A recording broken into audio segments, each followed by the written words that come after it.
আপনি যে বললেন যে রমাজান মাসে কদরের রাত্রি যদি ঘুমায় থাকেন বরকত পাবেন না, কিন্তু আমি সারা বছর তো বরকত পাই, বুঝতে পারেন না তো, কিন্তু কোনো রাত্রি জাগি না। প্রশ্নটা খুব সুন্দর। আল্লাহ রাসূল সাল্লাল্লাহু আলাইহি ওয়াসাল্লাম বলছেন, মানে হরিমা খায়রা ফাকাদ হরিম, যাকে কদর রাত্রি কল্যাণ থেকে বঞ্চিত করা হবে তাকে যাবতীয় কল্যাণ থেকে বঞ্চিত করা হবে। সে সারা বছর আল্লাহর স্পেশাল কোনো রহমত পাবে না, বরকত পাবে না, সাকিনা পাবে না, মাগফিরাত পাবে না, বঞ্চিত করবেন আল্লাহ, সবকিছুতে বঞ্চিত করবেন। তা আপনার প্রশ্ন, আমি তো পাই, বঞ্চিত কখন হলাম? আমি বললাম, আপনার চেয়ে চোর বাটপার এই নাস্তিক ইহুদি খ্রিস্টানরা বেশি পাই, পাই না? ওদের ব্যবসা তো, যদি ইলন মাস্কের কথা বলেন, তো তার টাকার অভাব আছে? তা আপনার সাথে বেশি পাই। এটা কি বরকতের কারণে? কত বড় বোকামি চিন্তা করেন। এটা কি বরকতের কারণে পায়?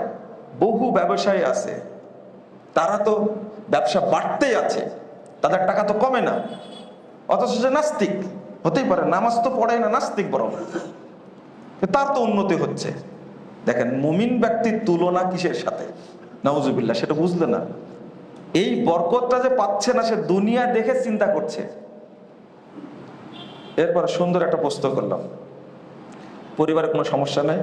অনেক সমস্যা, আমারই হার্টের সমস্যা, কিডনির সমস্যা, আর কি সমস্যা? লিভারের সমস্যা। আপনার ওয়াইফের, তোর অসুখের শেষ নাই, সিঙ্গাপুর দৌড়াতেই হয় শুধু, সরি ব্যাংককে শুধু যেতেই হয়।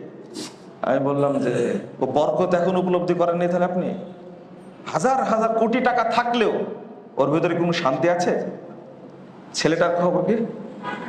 যে 3টা ছেলে, 2টা হলো মদখর, সারাদিন বাড়িতে থাকে, ও কিছু বুঝে না, পাগল হয়ে গেছে। ও এখনো বরকত বুঝেনি। কিন্তু মানুষের বুঝটা কত নিচু মানের হয়ে গেছে, হাদিসের উপরে সে যুক্তি দিচ্ছে। মান হরিমা খায়রাহা ফাকাদ হরিম, আল্লাহ তাকে যাবতীয় কল্যাণ থেকে বঞ্চিত করবে, এটা বুঝতে চায় না। আল্লাহ যেন আমাদেরকে বোঝার তৌফিক দান করেন। আমিন।